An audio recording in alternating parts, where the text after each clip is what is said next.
Mondial Sport, leader de l'équipementier au Sénégal, revient avec des offres défiant toute concurrence. Donc, déstockage, 3 blousons à 30 000 francs, 2 blousons 25 000, un blouson ou bien un sous-vêtement à 15 000 francs. Ensemble, la course, 15 000 francs. Mondial Sport, muy bàyyi xel jigéen ñi, donc tenue de sport pour les femmes à 12 000 francs. Le 77 059 99 84 avec Mondial Sport, terminons l'année en beauté.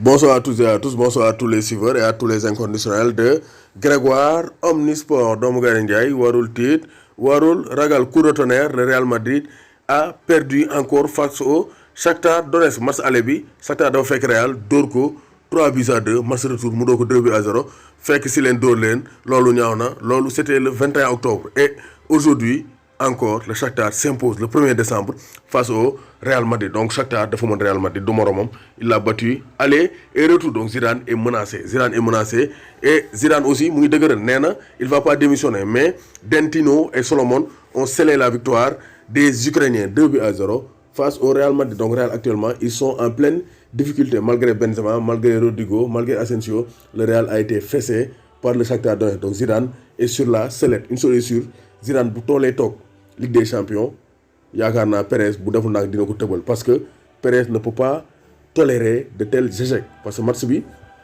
metti woon na ci Real ñàkk na ko, parce que même Real quoi qu'on puisse dire dañuy soox comme la plupart des grands clubs européens. Ren dañuy soox. Club bi sorti du lot c'est le Bayern, te Bayern défensivement sax ñu ngi xaw a seral tuuti, mais ñoom il marque beaucoup de buts, 4 wala 3 lañ lay dugal.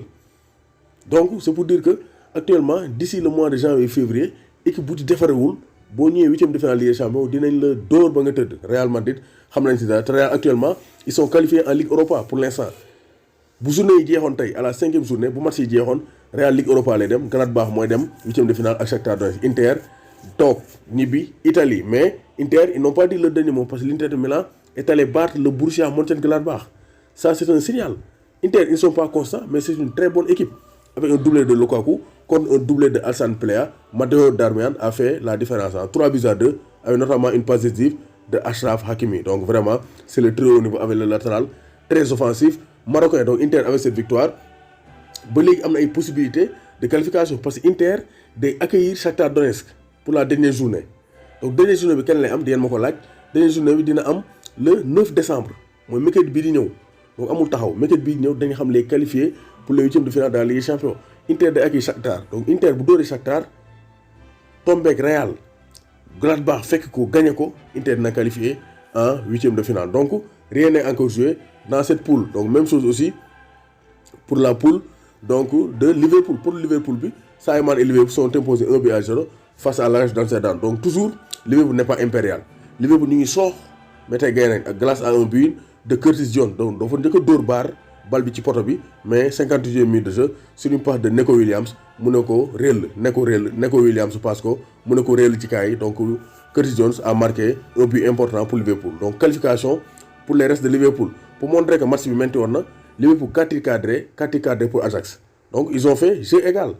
Parce que Ajax aussi dañoo mën a football te possession Ajax moo ko am. Donc c'est pour dire que Liverpool a souffert à domicile. Sadio Mané, Salah, ils n'ont pu rien faire face à la jeunesse, face au talent des Néerlandais. Donc pendant ce temps-là, Atlanta dafa nul ak Midtjylland. Atlanta dañoo waroon profité gagner Midtjylland, le petit poussé, mais ils n'ont pas été très décisifs. Donc Atlanta Bergame dafa nul 1 but partout ak Midtjylland. Donc deuxième journée bi aussi dina am finale entre Atlanta Bergame et Ajax mooy accueillir Atlanta Bergame ku dóor qualifié jeex na tàkk, rien à dire. Mais pour l'instant Atlanta Bergame moom avantage parce que am na 8 points, Ajax am donc 7 points. Donc nul arrangé na Atlanta Bergame. Allez l'OM, nous sommes les Marseillais. L'OM s'impose pour la première fois après 13 défaites consécutives en Ligue des Champions. OM gagné na grâce à 2 pénaltys de Dimitri Payet avec son nouveau look.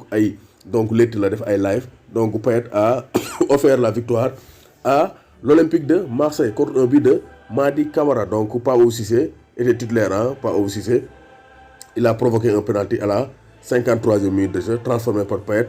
Ensuite Rafinha dolli ci benn penalty transformé par Payet.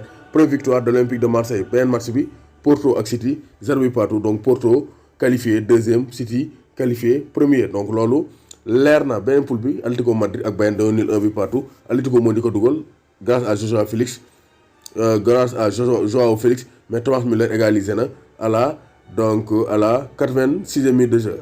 Bouna Sarr a joué, il a été titulaire mais génn na à la 62e minute de jeu parce que il fallait des changements offensifs pour permettre au Bayern d'égaliser. Bayern 13 points, Atlético 6 points, donc Atlético qualifié gul.